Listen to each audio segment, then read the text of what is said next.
आ रहा है। एक और अहम खबर आपके साथ शेयर कर रहे हैं और वो ये है कि बानी पीटीआई का तिब्बी मुआयना पिम्स अस्पताल में करवाया गया। इस हवाले से अतातार ने ट्वीट भी किया था कुछ देर पहले। अलशिफा अस्पताल के डॉक्टर्स भी मौजूद थे। वज़ीर इत्तलात ने बताया है अपने एक्स के पैगाम पर।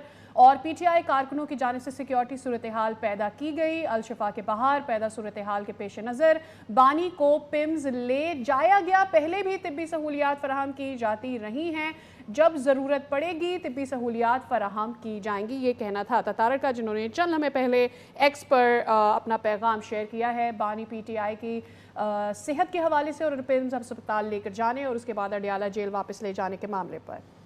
बानी पीटीआई का तिब्बी मुआयना पिम्स अस्पताल में कराया गया है। अतातार ने अपने ट्वीट में इस चीज़ का इजहार किया है और साथ ही उनका ये भी कहना था कि अलशिफा के अस्पताल के जो डॉक्टर्स हैं उन्होंने भी मुआयना किया, लेकिन जो सूरत हाल बनी सिक्योरिटी सूरत हाल, उसके बाद उनको पिम्स ले जाया गया।